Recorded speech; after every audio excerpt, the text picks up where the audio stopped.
Olá, sétimo ano, bem-vindos a mais uma aula de História. Na aula anterior, nós falamos sobre as primeiras partes do capítulo 8, sobre pau-brasil, feitoria, colonização do Brasil, capitanias hereditárias, governo geral, indígenas, missões religiosas. E agora eu vou falar com vocês sobre a escravização de africanos. Aqui já tem um mapa de cara mostrando quais eram os locais de onde vinham esses escravizados, ó.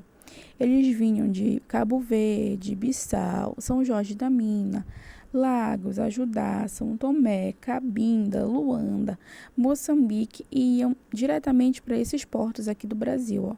Rio de Janeiro, Salvador, Recife, São Luís e Belém. E daqui eles eram levados para outros locais.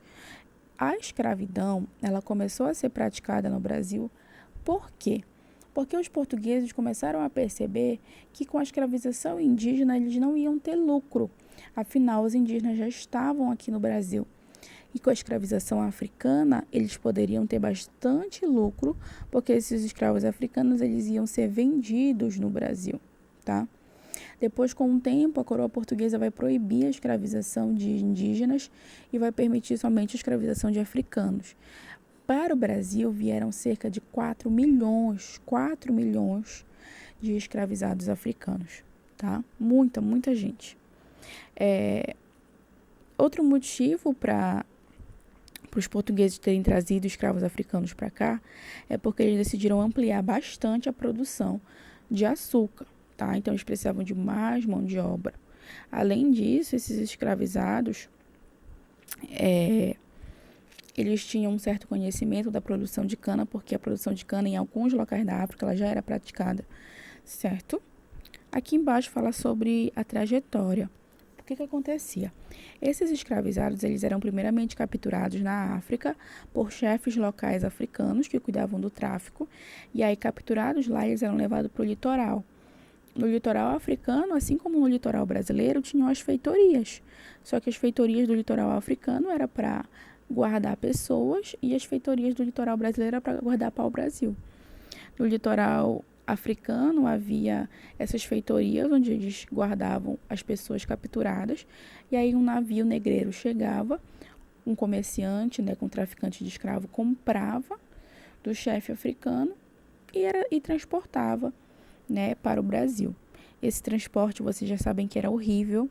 O navio negreiro era conhecido também como navio tumbeiro, porque a taxa de mortalidade era muito alta durante essa viagem. Muitos africanos morreram. O Oceano Atlântico, que é esse oceano que eles atravessavam, é conhecido como cemitério de africanos, porque muitos africanos que morriam nessas viagens eram jogados ao mar, para o corpo não ficar lá no navio e tudo mais. Então, era uma viagem horrível, gente, uma coisa muito feia. Então, é isso. Alguns alunos perguntaram, tia, nossa, mas os próprios africanos capturavam os africanos? Sim, gente, você não pode esquecer que a África, ela é um continente assim como a Europa, por exemplo. Na Europa, os europeus não escravizaram os próprios europeus? Nos grandes reinos e impérios? Sim, se você não se lembra, na Roma Antiga havia escravidão. Na Grécia Antiga havia escravidão. Lembra que eu falei para você, ano passado, que Atenas, por exemplo, escravizava aquelas pessoas que não conseguiam pagar suas dívidas? Pois é. Ou então, lembra quando eu falei que Roma escravizava as pessoas que ela aprisionava na guerra? É a mesma coisa. Na África havia grandes reinos que escravizavam pessoas. E haviam pessoas mal intencionadas que capturavam outras para serem vendidas como escravos. A única diferença é que na África foi o único continente onde eles pegavam escravos para levar para outro local, né? Porque havia necessidade em outro local de ter essa mão de obra escrava. Aqui ao lado vai falar um pouquinho sobre o lucro, né, que os portugueses tinham com essa mão de obra escrava, porque a captura do índio no Brasil não gerava lucro para os portugueses, mas a captura do escravo africano gerava. E foram dois os motivos para os portugueses trazerem essa mão de obra escrava africana para o Brasil, que foi ampliar a produção de cana-de-açúcar e também ter lucro, né? E aqui embaixo fala sobre a diferença entre o servo e o escravo. O servo é aquele trabalhador da Idade Média. Lembra que nós estudamos a Idade Média? Pois é. o servo, ele não é igual ao escravo. O servo, ele não é uma propriedade do senhor feudal, ele não foi comprado. A relação de servidão ela foi se estabelecendo ao longo de um tempo e o servo não foi comprado pelo senhor feudal. Ele estava ali porque o senhor feudal lhe dava proteção e terra e ele, em troca, pagava com trabalho impostos. Já o escravo, ele era capturado, ele era comprado, ele era explorado, ele era maltratado, ele não tinha um pedaço de terra, ele não tinha proteção, ele não tinha nada. Ele era quase um animal para os portugueses, ele era quase um objeto que servia para trabalhar, tá? Não era um ser humano, não era considerado um ser humano pelos portugueses, pelo seu explorador, né? Pelo seu dono. Aqui ao lado fala sobre a escravização no continente africano, que eu já falei para vocês que existia, porque na África, assim como em outros locais, haviam grandes reinos e impérios, e esses grandes reinos e impérios não deixavam de escravizar pessoas, tá? Assim como o Império Romano, assim como os gregos. Aqui nesse textinho fala sobre os árabes. Por quê? Porque os árabes, eles foram os primeiros a pegar pessoas da África para levar para outro lugar para escravizar. E depois os europeus começaram a fazer isso também, tá? Aqui nessa parte fala sobre o engenho, que vocês já conhecem muito bem desde o 5º ano, ó. O engenho é composto basicamente de 5 partes. Essa letra A aqui representa o quê? A senzala. A letra B lá no fundo, ó, representa os canaviais. A letra C representa a casa de engenho. A letra D representa a casa do senhor. E a letra E representa a capela. Não confunda, tá? O ambiente todo esse local aqui é chamado de engenho. E a máquina que moe a cana também é chamada de engenho, tá? Então, existe o engenho fazenda e existe o engenho máquina, tá? Vocês sabem a função de cada local. Na senzala, que é a letra A, o escravizado dorme, vários escravizados reunidos, não há divisão de quarto, todos eles ficam amontoados aí na senzala. Letra B, canavial é onde é plantada a cana. Letra C, casa de engenho, onde tem o engenho máquina, que moe a cana-de-açúcar e também tem os fornos onde se fabrica o açúcar. A casa de engenho é todo o local da produção de açúcar se concentra aqui. Na letra D, que é a casa do senhor, que é o dono da fazenda. Letra E é a capela, tá? Aqui ao lado fala mais um pouquinho sobre a escravidão e sobre qual é a função desses escravos. Você tem que entender que os escravos faziam basicamente tudo. Tudo passava pelas mãos dos escravizados, todos os trabalhos, desde serviços domésticos até trabalhar diretamente na produção de cana. Algumas escravizadas, inclusive, até amamentavam os filhos dos seus senhores, porque às vezes a senhora tinha dificuldade de amamentar e aí a escrava amamentava. Se ela tivesse acabado de ter neném, ela tinha leite, ela amamentava o filho do senhor. Então, todas as funções caíam sobre os escravizados. Aqui mostra, ó, certinho o que é um engenho. Então, percebam que os escravos estão colocando a cana aqui, ó, para moer no engenho, enquanto o engenho, ele é movido pela força animal. Haviam 3 tipos de força que poderiam mover esse engenho: a força animal, a força humana e a força da água. Esse engenho, quando ele era movido pela força da água, ele era conectado a um moinho, e esse moinho era uma grande roda que ficava em contato com a água. Conforme a água ia passando por essa roda, a roda ia girando e ia movimentando o engenho. Tá, pessoal? Aqui ao lado já temos um outro tópico, que é a presença dos holandeses no Brasil. Para quem não sabe, o Brasil ele foi invadido pelos holandeses em determinada época, tá? Mais especificamente na época da União Ibérica. Na época da União Ibérica, o Brasil, ele pertencia à Espanha, tá? Por quê?